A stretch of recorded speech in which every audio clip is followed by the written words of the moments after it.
Good afternoon, Michael Malice here. Let that be your welcome for the next hour. We have with us a special returning guest, Robert Barnes. He's co-host of Viva Barnes, one of the most prominent attorneys out there discussing politics and legal issues. Robert, you were supposed to be on, and I'm going to tell you the whole intro I had for you last time because it has a funny ending, which is I think you're like the platonic ideal of a podcast guest. And here's why. You are affable. You could talk off the top of your head about myriad subjects. You're also technically informed. You bring information, not just your opinion, but the information about the law, which the layman doesn't have. And you basically, there's no issue that you find off limits. You could discuss anything at the drop of a hat. I remember very vividly because people in my position, we know everything about every issue. Rittenhouse is all the news. And I'm enough of a hipster that when something's popular, I don't like to pay attention to it. And I'm like, all right, let's have Robert on. I intentionally didn't read anything about it. And you walked me through every single step beat by beat. And we did almost like a cross-examination. It was very interesting episode. A lot of people liked it. And I'm so excited to have you on.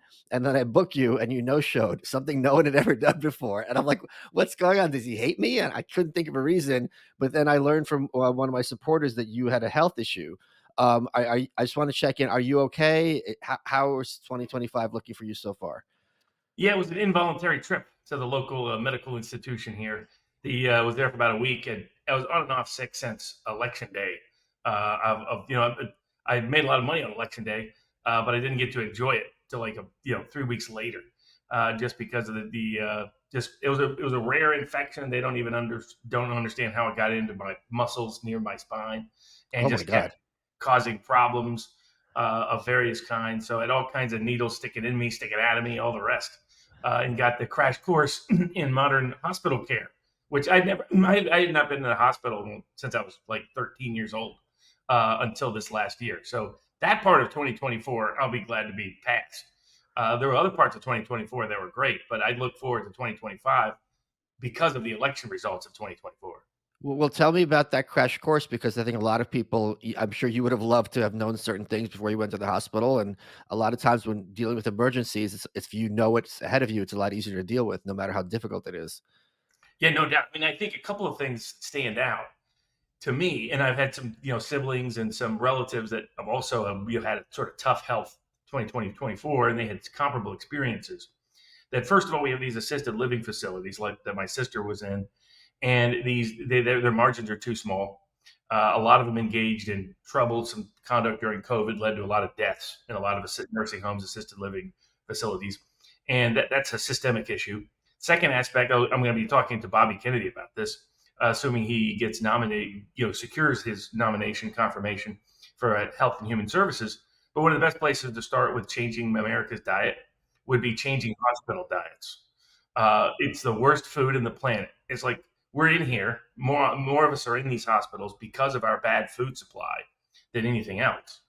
We have the crappiest, worst food on the planet, and it's corporatized, it's mechanized, it's industrialized, it's monopolized, and they're trying to crush every small farmer exception to that that's out there.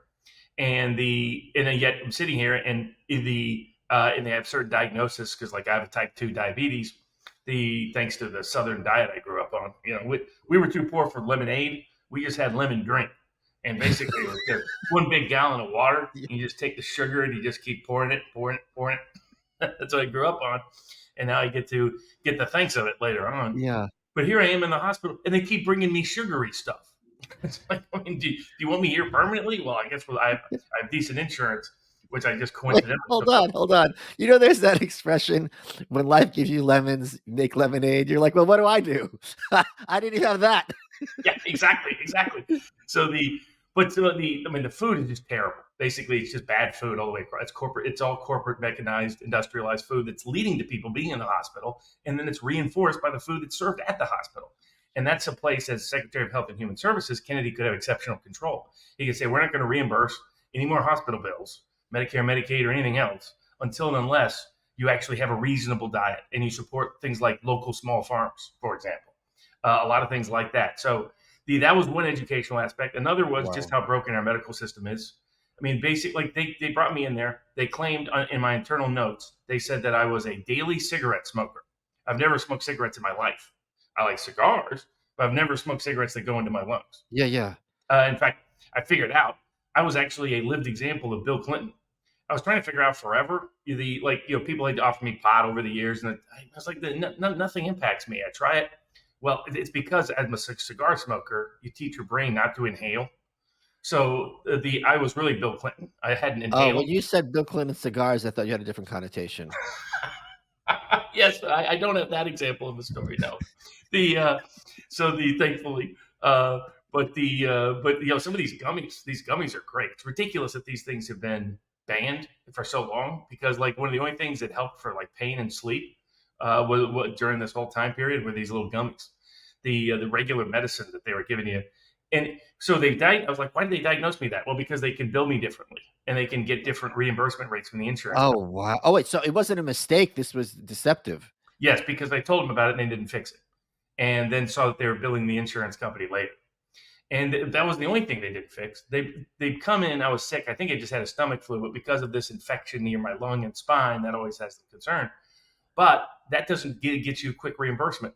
So instead, they list it as they list as they almost like a hopeful diagnosis. They'll stick a diagnosis on there in order to secure reimbursement even if that's not the actual ultimate diagnosis. They're just exploring whether that's the case, but that's not what it looks like on the billing code. On the billing code, they billed for things that in fact I didn't have. That they thought there was blood, there was a bacteria in the blood, there wasn't. They thought other things were there wasn't, and they were obsessed with surgeries that I didn't need. And because I can sit there and Google on my phone, as a lawyer, one of the things you learn is you become a sub expert, whatever case you have. So if you have a client with whatever their industry is, you need to know everything about their Yeah, industry of in order to course. defend them. Yeah. So because of that, you get accustomed to that as a lawyer, and you learn that these medical, like I was in Philly to start the year 2025, was in a Philly hospital. It was a hospital in the projects because it was the quickest one I could get in because I got sick. It was a similar kind of infection kind of issue. But they were obsessed with doing surgery procedures that I didn't need. They wanted to start amputating. And I was like, no, I'll be fine. Let me get back to Vegas. And I started looking it up and I realized the for these hospitals, the way they get paid is to have the worst possible diagnosis. And they almost hope that you get it because then they're guaranteed reimbursement. Whereas if you don't, like they were doing like 5 blood samples of me a day. And it's like, why do you need 5 a day? Usually 20. It's because they were getting nothing back. And that meant that there was a risk they don't get reimbursed because they don't find the diagnosis they stuck on the page to begin with to Oh my justify gosh. the 5 to 7 days they stuck me in the hospital. And so it's just the monetary incentives are so distorted. And then you get a wide range of medical doctors. You get great doctors, you get terrible doctors, and they're all over the place in terms of the spectrum. You get nurses that actually are really competent and conscientious, but they're afraid to ever challenge or question the doctor because of what might happen to them, even though they often know better medicine than the doctor does in certain instances because they paid more attention to the patient, looked at Right. everything, really have talked more to the patient, interacted more with the patient. And so everything about it was like this is at multiple levels a dysfunctional healthcare system. And it's you have bureaucrats making decisions based on things like AI algorithms that as it came out today, United had manipulated in order to justify denying 90% of care, and even some ridiculous cases where they were denying care. And all they do is they deny early on, knowing that well, if you're going to contest it and fight it, maybe they'll fold down the road before they get hammered by a regulatory authority or the courts. And but a lot of poor, like I noticed that this particular procedure, they like to, if you get an infection in your foot and you're a diabetic, they like to start amputating because that's where they get a lot of money. But you redo the research, your life expectancy is 5 years or less because there's something psychological that happens when you lose a limb or lose any part of your body, finger, toe, Yeah. you name it. And I started asking them, I was like, do you guys even incorporate the psychological holistic effect of your medical treatment? Like, if you're going to cut people off from family, what does that mean? If you're going to stick them in a hospital in Right. isolation, what does that mean? If you're going to have this kind of procedure, what does that mean? And the doctors admitted they don't even consider it. And it's like, how do you do healthcare then? That's how we've ended up with the most expensive and least effective healthcare system in the world, is this bureaucratic disaster of a system we've created where doctors' incentives are only that you get sick as possible so that they can make as much money as possible. Same with the hospital, same with other institutions. If I didn't have insurance, I'd have been in there and out of there in 2 hours. I did have insurance, so I was there for a week. I don't. I mean, I was gonna talk to you about legal issues, but this is so, I think, helpful to everyone listening to this. I really wanna stick to this issue, and I've got so many questions. I think the first one, I mean, you're obviously very bright, and as an attorney, you're very good at knowing to read between the lines. Why are people saying things? What's behind this? What's motivating them? And you could tell sometimes, okay, this is what the person thinks, this is what the person is incentivized to say.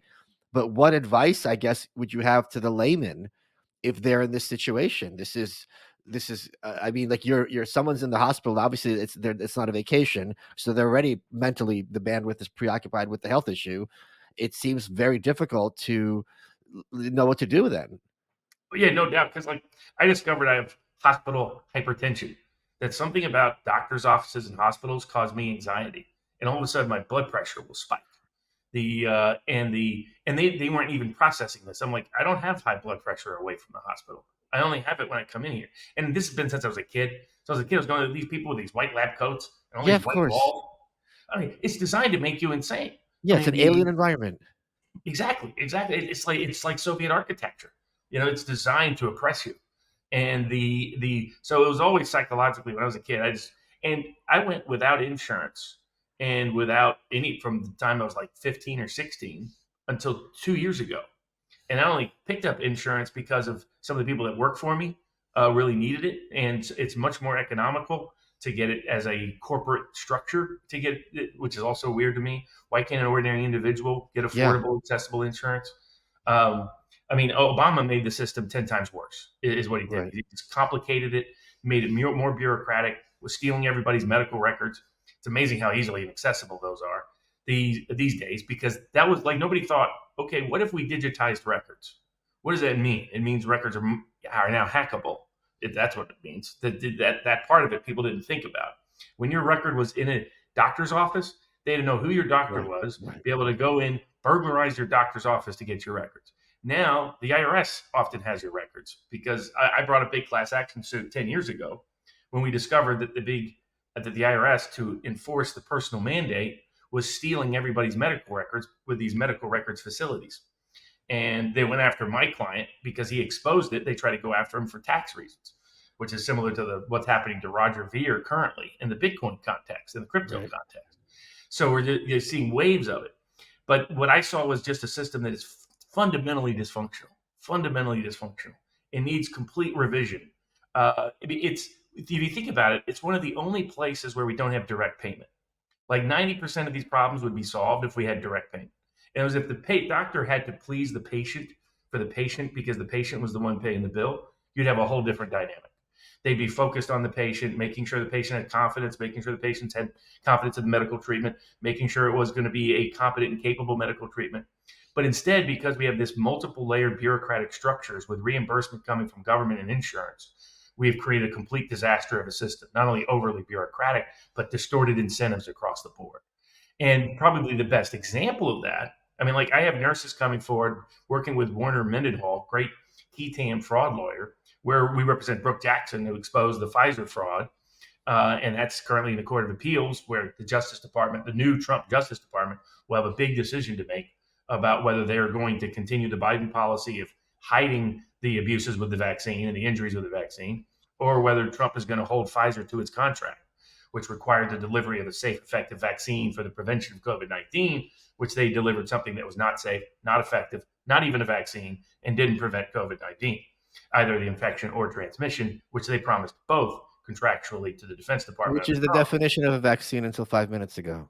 That's exactly right. I mean, they literally got the FDA to go back and rewrite the 300-year history of definition of a vaccine to something that merely is a diagnostic tool. By At the the end of way, like, I gotta pause here because yeah, this is one of the reasons I'm an anarchist and people can't wrap their head like, I go, "No matter what you write in a document, if the government is the one adjudicating what it means, they can make up whatever they want." Rush Limbaugh made this point. At one point, there was gonna be a balanced budget amendment, and it was 1 vote short, in of the to the Constitution. And Harry Reid had said, "Well, we should have balanced budget except for Social Security, right? Because you don't want to touch Social Security." And Limbaugh goes, "But then they're just going to call it the Social Security Endangered Species Act and say you can't have Social Security if we're destroying the planet." So the same thing here. It's that, okay, you and I have a contract, and I'm going to deliver to you a car.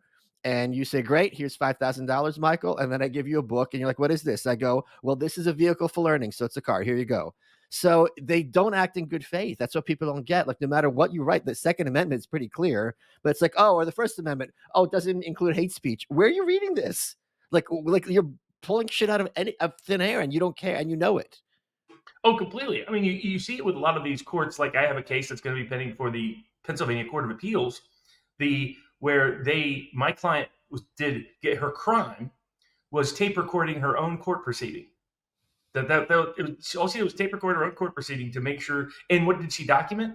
That the official court reporter was doctoring the transcript on behalf of a powerful law firm that was a repeat employer of that court reporter, both inside and outside the courthouse. And instead of prosecuting that, they prosecute her for documenting the fraud, Right. for detailing the fraud. It's very much like what they did with Julian Assange and Edward Snowden.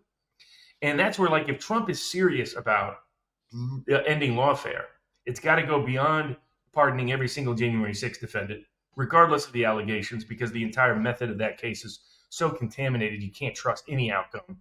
The grand jury process was contaminated. The jury process was contaminated. The judge process was contaminated. The DA's process was contaminated. None of these defendants were charged in their home jurisdiction, all charged in a biased jurisdiction that hated them and convicted them before the trial even commenced. That's not American justice. But Trump should extend and expand that. Should look at, let's start documenting all of the abuses. Like, we know something that people in the Trump world have only come to learn over the last couple of years, which is our legal system has always been corrupted for political purposes. Yes. Our Justice Department, I mean, the FBI was founded by J. Edgar Hoover. Right. It should be no surprise it is the agency that it is today. But many people on the right were kind of naive. They had the dragnet, version of the FBI. Right. They were idealistic. They believed in the best version of the CIA, the best version of the NSA, et cetera.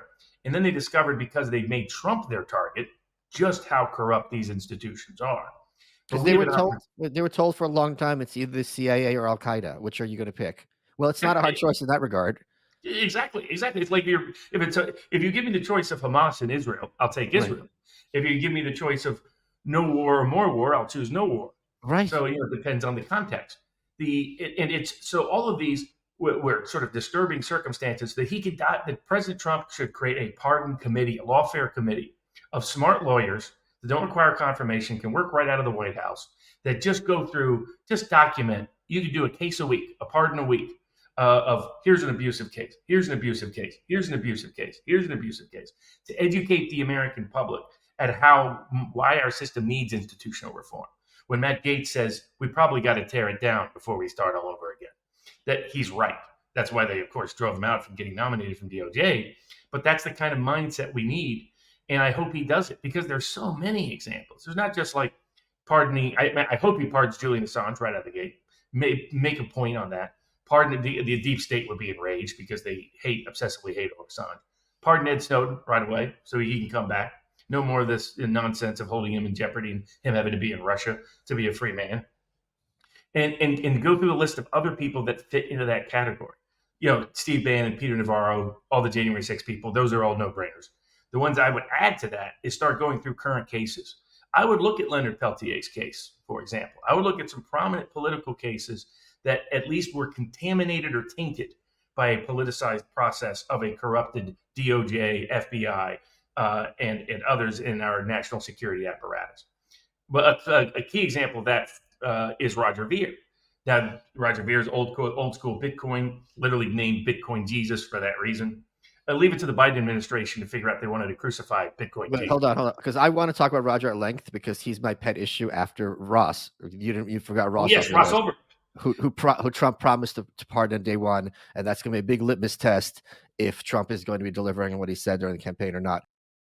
Folks, I love sheath underwear. I've modeled for sheath underwear. I wear them literally every day. I'm wearing them right now as we record. 2025 is here, and they sent me a script, and I'm going to read the first part of it verbatim. I am happy to talk about a favorite advertiser on the You're Welcome with Mike Malice. I am talking about sheath underwear. Every time you hear my voice, or if you were able to see my face, it would be obvious that I'm wearing a pair of my sheath boxer briefs. So even AI knows how great sheath is, because I'm assuming that's who wrote it, or an immigrant, which I am. But let's get serious, because it is by far the most comfortable underwear I've ever worn. There's a reason why I wear it every day, and that reason is sheath has two pouches attached to it. One for one part of your male anatomy, one for another part of your male anatomy. And it seems kind of weird, but then you try it on and you're like, oh, this is comfortable. It keeps me cool when it's hot. It keeps me snug. They've got a lot of cool patterns. I designed a couple of them, and it's something I am very proud to wear and promote, because they're a great company. Support the underwear that supports you, and that is Sheath Underwear. And here's the thing: use promo code Malice at sheathunderwear.com and you get 20% off. They've got shirts. I wear their shirts to the gym. They've got hoodies. I don't wear hoodies. I'm not Mark Zuckerberg 2022. I promise you, if you try it, you'll like it. I like it. I love it. In fact, I'm happy talk about a favorite advertiser. Go to sheathunderwear.com, use promo code Malice, get 20% off today. Let's get back to the show. I just want to resolve quickly the hospital issue. What would you advise people who are in your situation, the layman, what they would do? And then I want to talk about Roger. Definitely have people with you and independent access. Now, I'm kind of in a fortunate position. So, like, I hired my personal executive assistant based because she was a nurse. And I Okay. figured she could pay attention to make sure I'd probably be dead, but for the work she did. So because she's very, I'm like, I don't want to go to near any hospital or doctor. She comes from that medical background, and so the balance between the two, I got good medical treatment. But usually everybody has friends or family at some That's right. level that are in medical care. Keep them available if you're going into the hospital to get second opinions, advice, third. They usually know people. Like, she knew multiple doctors. And you know what else? You could even say, hey, I'll give this person just $50 a day to just look over what they're telling me. Just free $50. It takes them 2 minutes, but you're going to have peace of mind. They're going to be on your side instead of the insurance company, the hospital side. And then okay, and it never hurts to have that second pair of eyes. Absolutely. And I'm lucky because of because of a lot of the work we did, the Viva Barnes Law Locals Board. Great. I mean, you have the Michael Malice Locals Board is some of the most fun local people. You got a fun community on there. But the same with Viva Barnes Law.locals.com. There's several that are doctors that are from this region, and they give me free advice all the time that are fantastic. And in fact, one of the doctors saved somebody at an event I did here in Tennessee. We did one of these fundraisers for 1776 Law Center, and it was like my birthday and all that. So we did got a big boat, got one of those old steamboats and all that jazz. Yeah. Well, when these young guys came, he actually didn't have a ticket. He just kind of snuck his way in, but that was cool. But he had apparently taken something. He OD'd live right there at the event, and this doctor saved his life right there on the spot. And what's interesting is, why is she a doctor that's part of our community? She didn't want to take the COVID vaccine, and she got fired from her medical job because of it. And that was one of the points that. So yeah, I think the number one piece of advice: have people with you there in the hospital to double check and listen in everything if you can. Friends, family, whomever that can be. And the second, tap your network. It's what I often argue for asset protection. Say the best asset protection is people. If you know a lot of people in a lot of places, think of how smugglers operate, think of how others operate.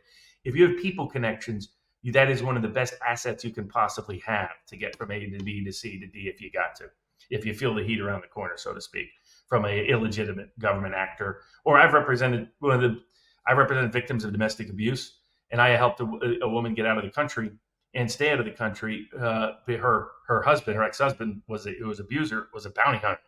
So he had unique needs and unique skills to track her and trace her. We found ways to underground railroad her completely out of the country. He was so creative, he went to the IRS to report her to the IRS, hoping the IRS would then disclose to him where she was currently living. I mean, this is how nuts this guy was. But yeah, I think, have people that in your network. That's critical, and have somebody there with you. And unfortunately, you can't trust them at all. I mean, COVID kind of proved that to more people than used to be the case. These doctors are totally unaccustomed to anybody pushing back on them. Whenever I'd be like, yeah, I'm not sure about that, they get angry, they get irritated. Like your bad doctor. Your good doctor's totally chill. Your good doctor's like, hey, it's your life, your freedom. There's always risk. Whatever you do, I'm just here to give you your risk reward analysis. Then there's a bad doctor who will use fear and power. I got the white lab coat, not you. They're going to do a live Milgram experiment, a live Stanford experiment. Yeah. And you just have to push back. The one in Philly was my favorite.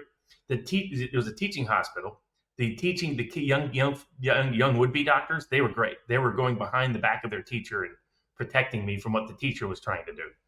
But the teacher, when she realized I was not going to go forward with the surgical procedures they wanted, she looked at me and goes, "Are you COVID vaccinated?" And I was like, "No." And then she was like, I was like, "So now we know where both of us stand, Yeah. where I come from, where you come from."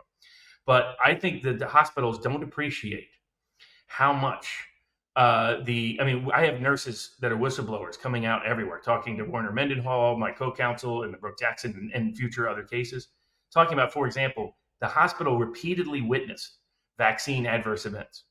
Under federal law, they have to report that to the vaccine adverse event reporting system. It's a precondition for their reimbursement for any government agency. Pretty much every hospital in the country has been lying because they were told from the top down, don't report But, that. here's the question for like, even aspirin, allergy medicine, chocolate, almonds, literally anything you put in your body, some people are gonna have adverse effects. And if you're running with literally hundreds of millions of people doing this thing, the possibility that a new medicine won't have adverse effects is 0. That makes no sense. Exactly, especially a platform technology in mRNA that had never been tried at scale before. And Right.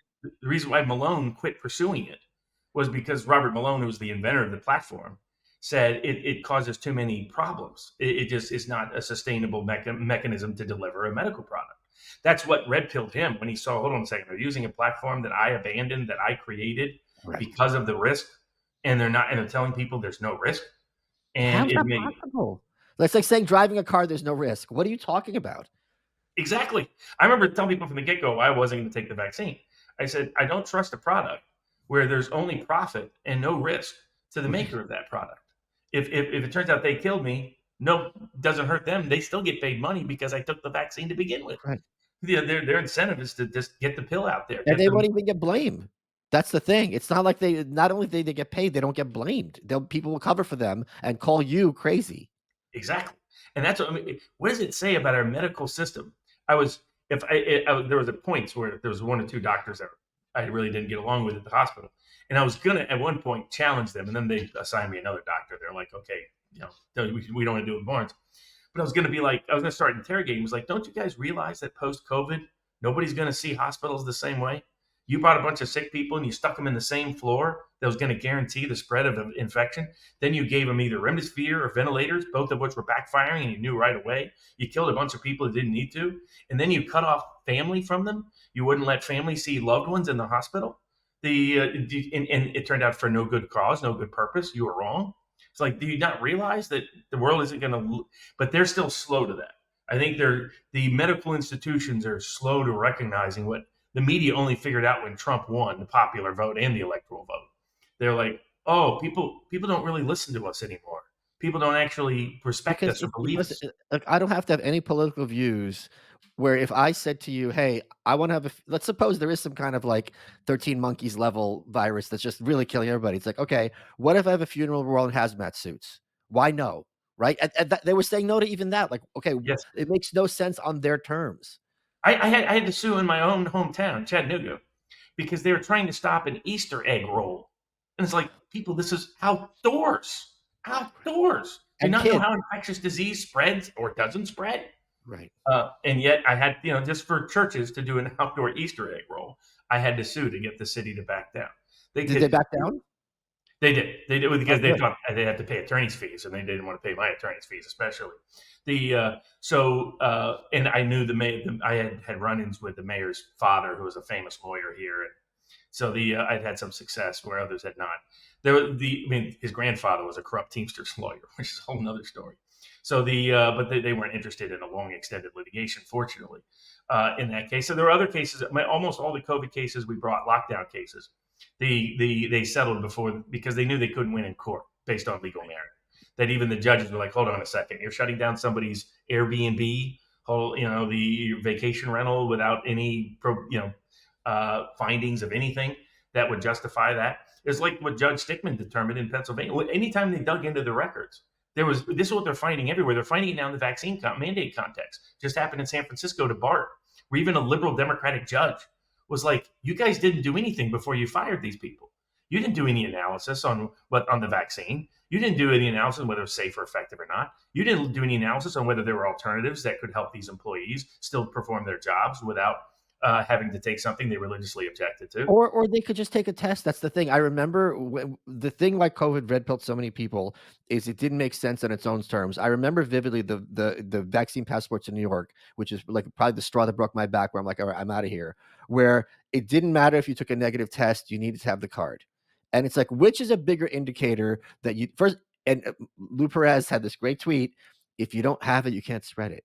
So which is a better indicator that I don't have this illness? A test I just took, which there's a small false positive, whatever, or false negative, fine, or a vaccine that I took a year ago, which according to you lasts 6 months. Which is a better? And it didn't matter. Nope, you need the card. Exactly. It was all about power. It was a massive Right. power grab, and they couldn't help themselves. And that's why I think there has to be consequences flowing forward. Yes. I The always use that word. If there are no consequences, they'll do it again. Why wouldn't they? Absolutely. I mean, it was the biggest. I was just waiting for Fauci to come out and say the best way to avoid COVID is to only walk everywhere, and when you walk, to only hop on one foot. And if you hop on one foot everywhere you go, you won't get COVID. Just to see how many people would do it. Right. And probably at least half of liberal Democrats would do it. I still run into them wearing masks, like double masks. I'm like, well, 5 years later, it's like, But come on. he's like in witness protection or something. Like they Yeah. vanished him. Cole, he's got more security than the president. Yeah. He, I mean, and he probably should have that kind of level of security, given that he's probably responsible for more deaths than any public health official in the history of the world. And that's why people like him have to face. There have to be some big names, whether it's him, whether it's Soros, whether it's Bill Gates. There's got to be somebody that ordinary person can say, okay, our justice system does work. Our justice system isn't purely partisan, and at the same time, okay, the next person will think twice about becoming the next Anthony Fauci. Are Right now, you are if you you're a are public you health familiar? official, you can't wait to be the next Anthony Fauci because of how much money he's got in his bank account, how much celebrity, and because he's faced no legal consequence for helping to spread a virus that killed millions around the world. Are you familiar with the book And the Band Played On? The title rings a bell, but I don't think I've read it. So it's written by a gay journalist who later died of AIDS. It's basically a year by year story of how AIDS rolled out, and you read it. It was one of the best books read in 24, and it's just absolutely brutal. First of all, you have the activists who are refusing to do any kind of behavior to stop spreading the disease. They're saying, "Oh, you're a Nazi. It's anti-sex and puritanical." All this, and the activists, people were like, "Guys, this is how it spreads." Well, too bad. I'm not stopping. It's very dark. But Fauci's in there. Fauci in the 80s, and he goes on some show and he goes, well, we don't know if it's spread by like sneezes or handshakes. And they did know that at that point that it wasn't. So you had this entire population who are already dying alone, now being completely marginalized. And the doctor's like, why would you say this?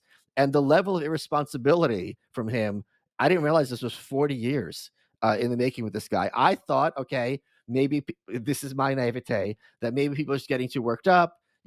He's just making innocent mistakes. This guy is shameless. And I know Bobby Kennedy wrote a book about it. I had not read the book. I didn't realize to what extent, you know, this guy has blood on his hands. And with AZT as well, it's a whole other situation. Yeah, I mean Kennedy's book. He spent a year on that, and like he had more because I was part of it. Other people were part of researching, making sure every possible statement he had said was backed up at multiple levels. The Because of and he just takes Fauci apart. And I remember. I mean, Fauci said I knew about some of this because from the legal perspective.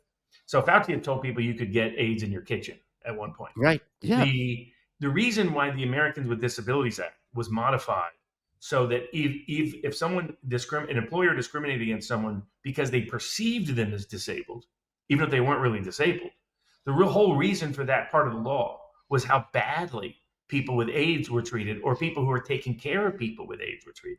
You had mothers who were taking care of their sons fired from their job because the employer thought, oh, that means they're going to have AIDS when they come back to the workplace, thanks to people like Anthony Fauci. And we amended the ADA to say if an employer discriminates against you because they think you're disabled, even if you're not, that's the same as discriminating against someone because of they're disabled from a legal Oh, perspective. wow. But what's happened? All the courts have refused to enforce that in this context because Okay. so many of the courts were complicit in the COVID vaccine. They went along with lockdown orders, often issued Oh in yeah. themselves. I'll give you a perfect example. I got a case up in Seattle, Kurt Benzhoof. He was like a local street preacher, old school. He was like old school when Seattle was cool, basically. Because I was just back there in Seattle.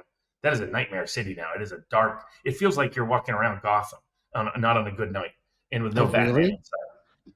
Okay. Wow. Okay. Yeah, I mean, I love Seattle. I love the oysters. I used to go down to Elliot's Oyster House. And that was back when they had Fat Tire beer before anybody else in the East Coast had Fat Tire beer. So I came out there for a case that I had, and it was my brother loved it because the Native American art and the books. And of Yeah. course, he doesn't mind all the rain. I found the rain a little much, but it's Seattle, sort of nerd heaven.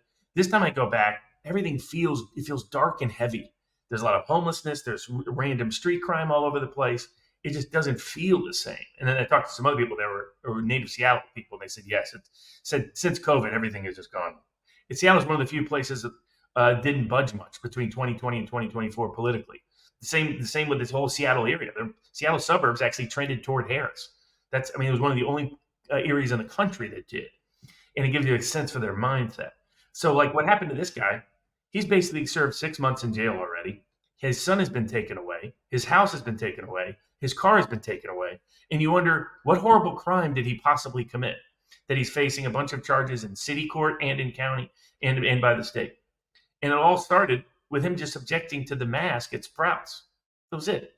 I was like, how is this even possible? How is that in Seattle, where they had chats, where they're releasing rapists and murderers, they're jailing a guy from stemming? And here's how bad it got. So he objected to the mask at Sprouts. Sprouts ends up actually getting an injunction, getting a court to prohibit him from ever shopping at any Sprouts, simply because he had a religious and medical objection to the mask mandate. But then it gets worse. His ex decides this is a good opportunity that he's now politically vulnerable. So she takes him to court. At first, she says he's not the father. Then she admits later he is the father. So commits perjury in the proceedings. But ultimately, the court goes along with taking away his right to not only have custody of his child, but to even communicate with his child. He Oh can't my talk to God. him, can't call him, can't communicate him on Signal, anything. If his son, who kept trying to come over to his house, he has to immediately tell him to leave or report to the police, or he will be arrested and charged. His son attempted during this time period. Oh, I mean, and the worst, like all the city charges, when you dig in, they're all related to failure to appear. And I'm like, how did he fail to appear? Well, it turns out he showed up at court every single time. He asked to appear remotely if they would let him. They wouldn't. But he said he objected to the court's mask mandate. He said, I have a religious and medical objection to that. The court said, we don't care. We're going to keep you out and lock you out of the courthouse, and then write up a contempt order that claims you failed to appear in court. And they did this over 80 times to build up all these bogus charges. And so it's like, this is where the given that is still out there, that yeah. people that are objected to mask mandates are still being stripped of their liberties and their rights. The people who are busy doing stripping of the liberties and rights need to face high profile consequence, or it will happen again. Folks, are you ready to jumpstart your health in 2025? Because Lumen can help. Lumen's the world's first handheld metabolic coach. It's a device that measures your metabolism through your breath. And on the app, it lets you know if you're burning fat or carbs, and it gives you tailored guidance to improve your nutrition, workout, sleep, and even stress management. All you got to do, breathe into your Lumen first thing in the morning. You'll know what's going on with your metabolism, whether you're burning mostly fats or carbs. Then Lumen gives you a personalized nutrition plan for that day based on those measurements. You can also breathe into it before and after workouts or meals, so you know exactly what's going on in your body in real time. And Lumen will give you tips to keep you on top of your health game. Because your metabolism is at the center of everything your body does, optimal metabolic health translates to a bunch of benefits: weight management, energy levels, fitness results, and better sleep. And Lumen gives you recommendations to improve your metabolic health. It's a real fun device that'll help you get your health under control and makes it exciting instead of a chore. So take the next step in improving your health. Go to lumen.me/malice. Get 20% off your Lumen. That's lumen.me/malice for 20% off your purchase. And thank you, Lumen, for sponsoring this episode. For your health. Let's get back to the show. Well, let's just talk about another more high-profile example of someone being stripped of liberties and their rights. Because after Ross, and again, I'm very hopeful that he's going to be released on January 20th, like Trump had promised and tweeted out repeatedly. And Lynn Ulbricht, his mom, has been I actually have right here. Hold on. I have right here. I have his autograph, which I got from jail. All Um, right. I got to get that framed. Roger Ver. So this is really a great example from what I've read, and I want to hear your legal approach to it of someone who is being made an example in terms of the crypto space, because as almost everyone watching this show is familiar with, crypto is a big threat to the Federal Reserve. When you have private money and the government's not involved, all of a sudden you can't have money manipulation. You can't have the banks involved. It's a huge end run. It's really funny. I was in the green room at Fox once, and I was talking to one of Obama's economic advisors. I don't remember the man's name, unfortunately, and he was very pro crypto in the sense of banks with credit cards with the huge interest rates and how it screws over poor people. And I'm sitting there, I'm like, dummy, like this is going to take away all your power. But I didn't let him in on it. But so can you tell people the whole Roger story from a legal perspective? Absolutely, because really what happened was sort of in the shadows Yeah. for the last half decade or so. The Western governments have been trying to wage a subtle war on crypto. And it sort of blew up publicly over the last year because Biden administration couldn't restrain itself at all. So they managed to get the Winklevoss twins enraged, David Sachs enraged, Elon Musk enraged. They managed to antagonize everybody in that space because of how super aggressive they were Yeah. about doing it. And there's still conspiracy theories about Sam Bankman-Fried. Was he actually designed to deliberately undermine the appeal of crypto by his behavior, given his Democratic ties and connections? That's another story for another day. But the first case, as you pointed out, was the Ross Ulbricht case. So it was a buddy of mine, Joshua Draytell, that defended Ross. Oh, okay. The only reason why Ross could afford someone like Josh, not to say Josh is expensive, but Josh is expensive. He's from New York. So the was Roger Ver. Roger Ver is the one who stepped in to be able to Oh, make that's sure wonderful.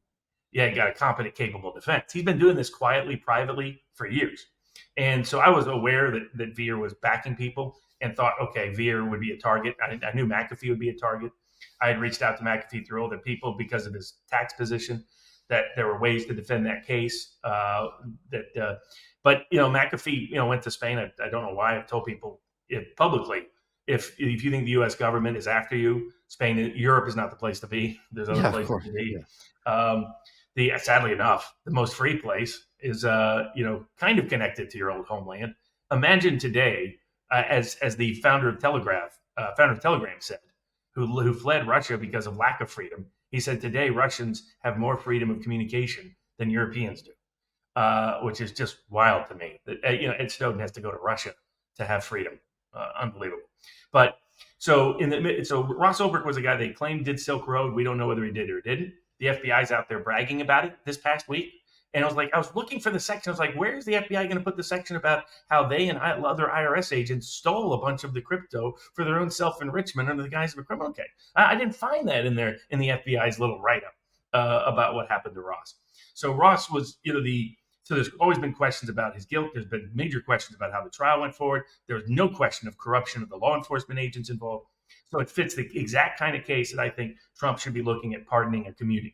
Well, also And because the big sorry to interrupt you, but yeah, the premise of the pardon power is when you have a sentence that's grossly out of proportion to what the justice of the law would indicate, this is the chance for the executive, whether governor or president, to step in and be like, all right, enough's enough.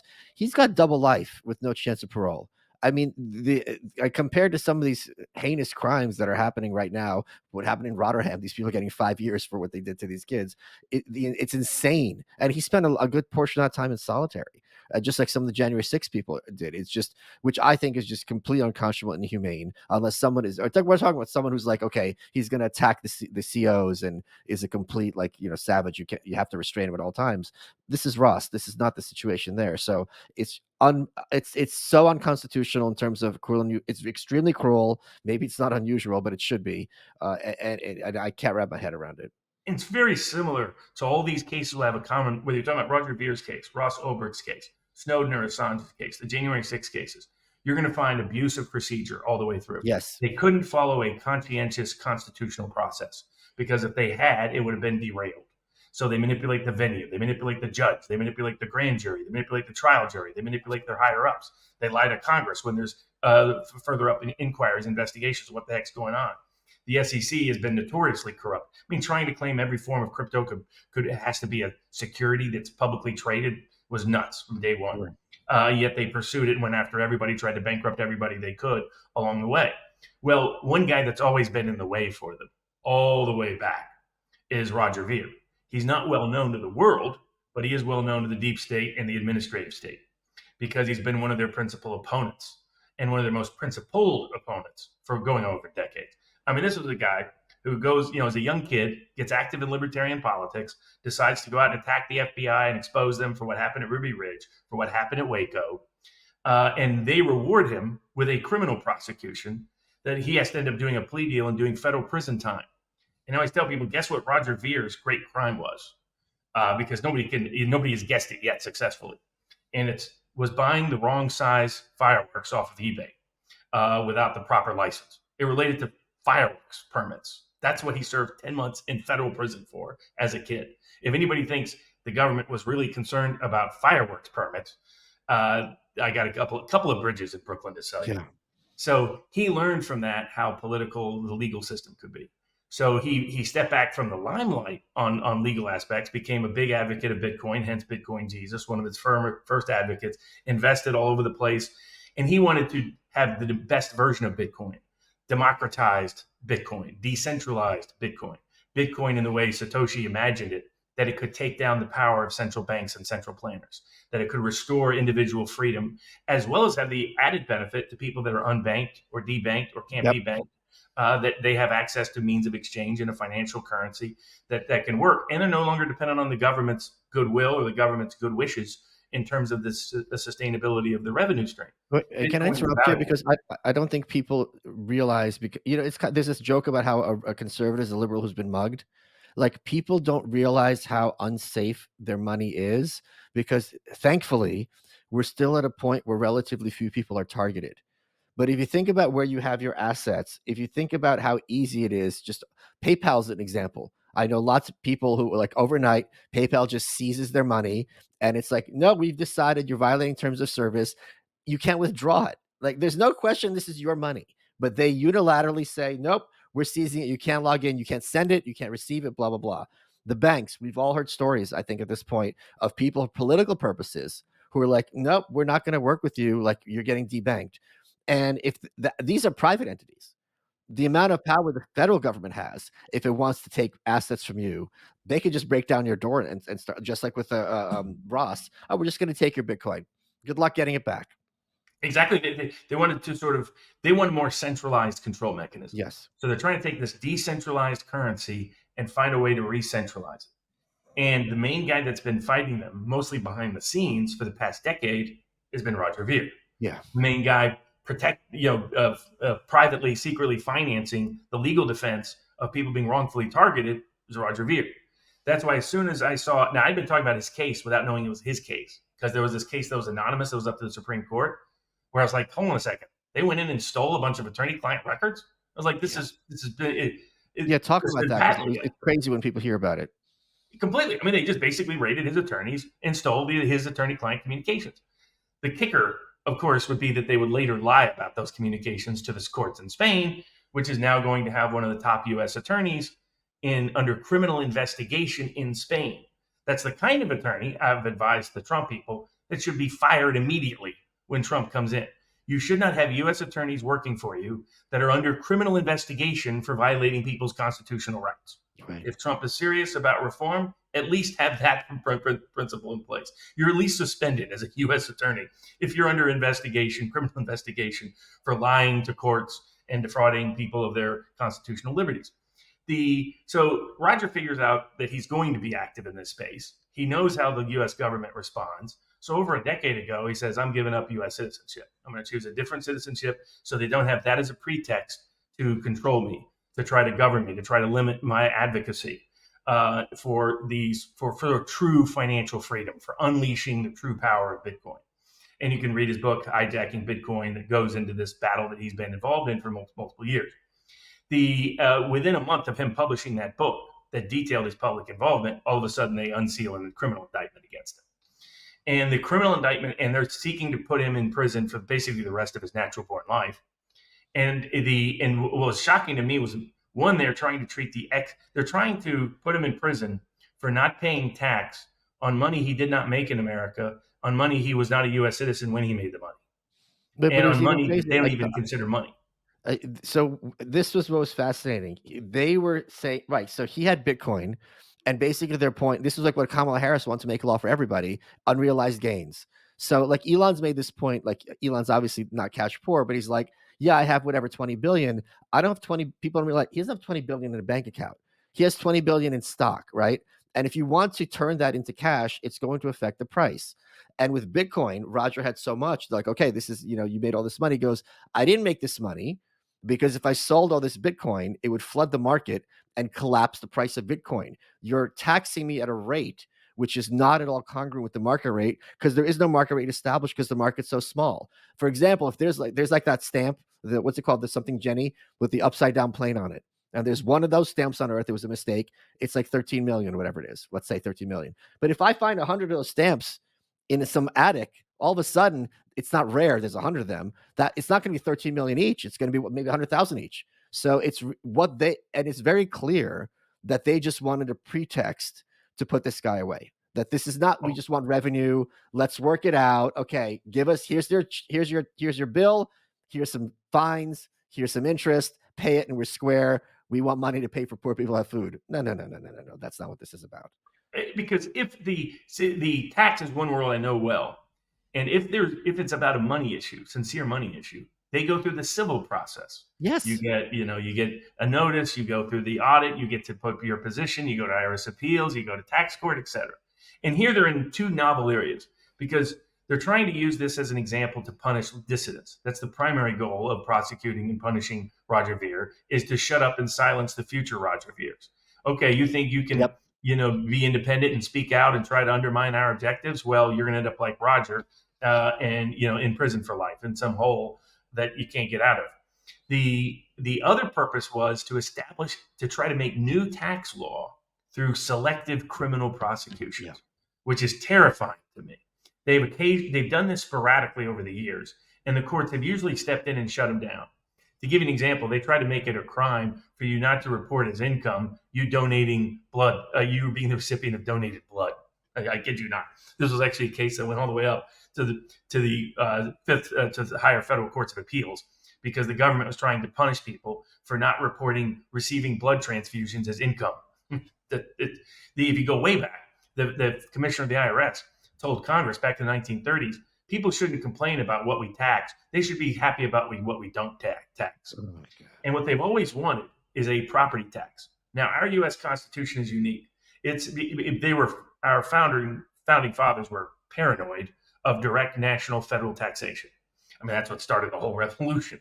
So there's a prohibition on direct taxation unless, and that means a direct tax within the country on the citizen, unless it is apportioned equally by state. Population wise, that would mean like New Yorkers would end up paying less tax than Mississippi, et cetera. So it's a political nightmare that they knew would never happen. The goal was to just prohibit direct taxation. The only exception to that is the 16th Amendment, which says you can tax income. But what the Supreme Court did is they went back in and said, what happened is the Chief Justice had been a dissenting justice in the 1890s on the income tax. And he said income severed from the source can be properly taxed, even if it's a burden on the source of that income. He reinterprets the 16th Amendment and says all that Congress did is realize how great a justice I was and said I was right in my dissenting opinion back in the 1890s. What did that mean? It meant income suddenly had a much more limited definition. That's why Congress since 1916 has refused to define income. Congress wants to keep expanding the definition of income through application and other mechanisms, knowing the court's going to strike it down if they actually put it in plain language. So they define gross income. They don't define income. And what they're actually defining is gross. It'd be like me coming to your door, Michael, and saying, hey, you owe a widget tax. And you asking, what is a widget? Well, it's all the widgets you make from the other widgets. You're like, hold on a second. That's self-referential and circular. That's what our definition of income is in the United States. The reason for this tax protest movement is not because they're all just crazies, is because they read the law and they're like, something's wrong here. And they're actually right. It's just no judge is ever going to say, hold on a second, maybe we should require Congress to define income before we take people's property. No one's going to do it because how do those judges get paid from exactly that revenue source?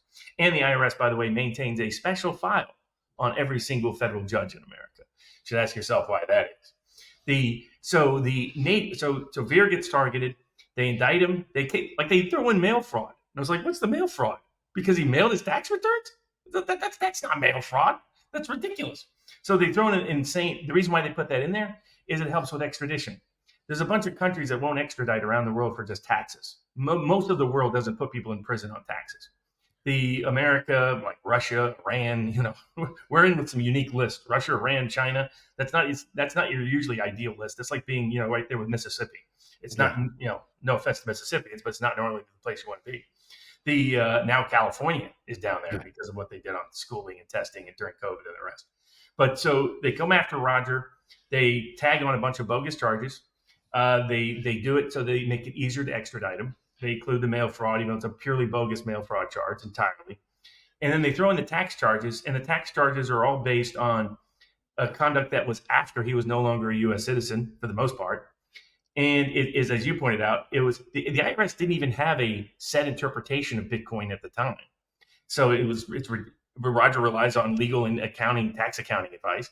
And what they lied to the Spanish courts about, which you can find in the Roger Veer's lawyers have published his motion to dismiss, and it goes through all of these incredible abuse after abuse after abuse by the government. But the most amazing one was they say in the indictment that Roger rejected the advice of his attorneys and accountants and didn't give them information. In fact, the attorney-client information, according to the motion to dismiss, is just the opposite.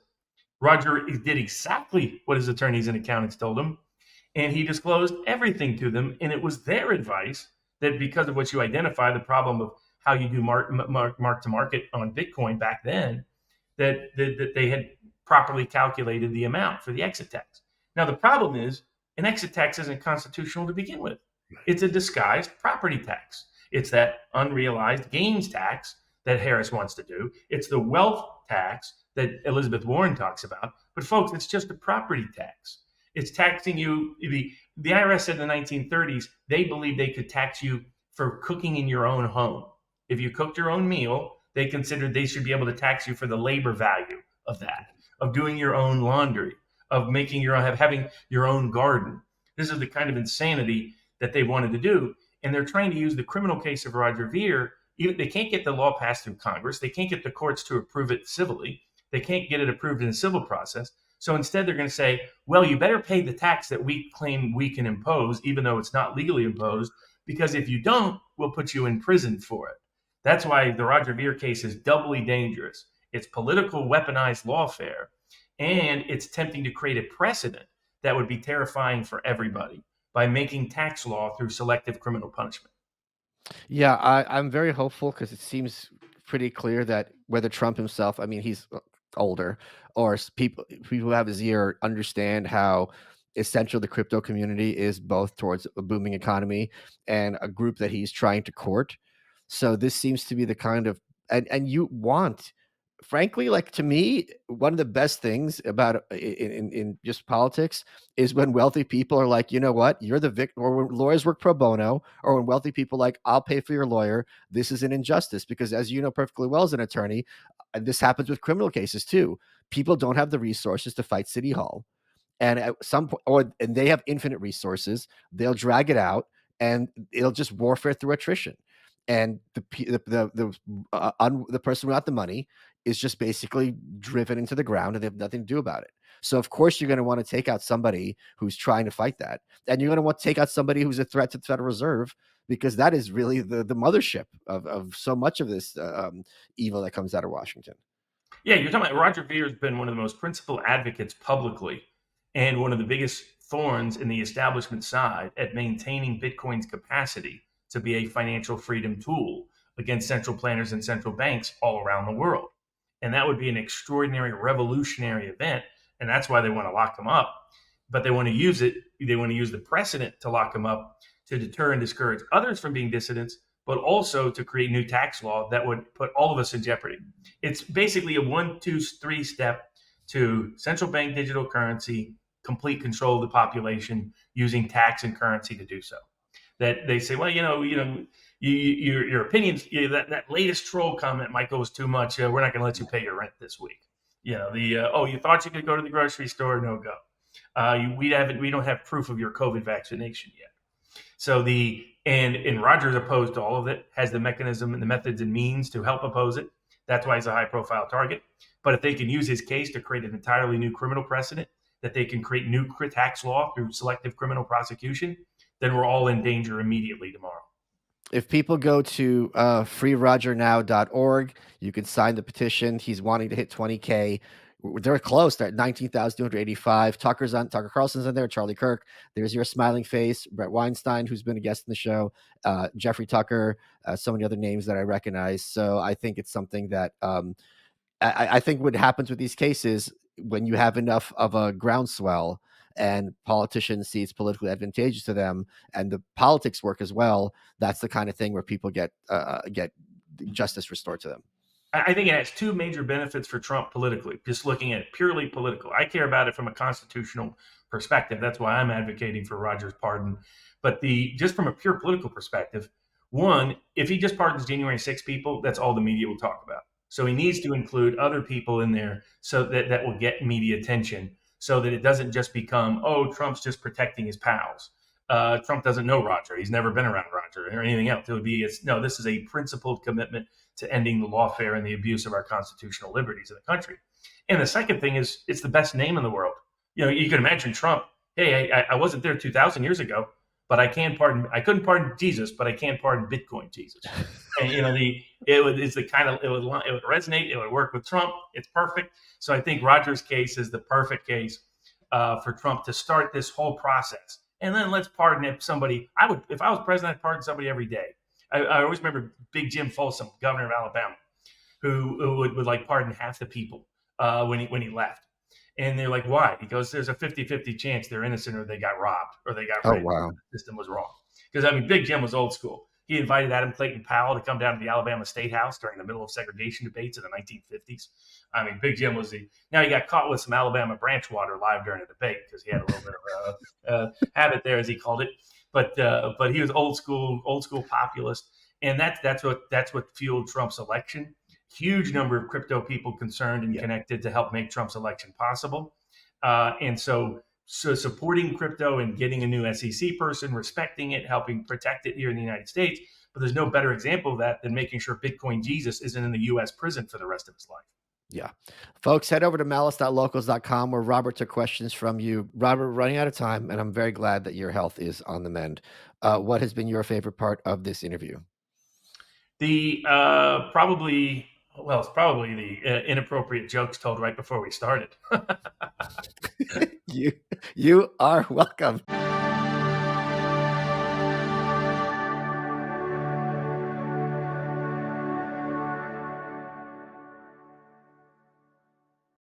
Hey, it's Adam Carolla. And this is Dr. Drew. We're back doing our podcast 3 times a week, talking about current events, health news, and more.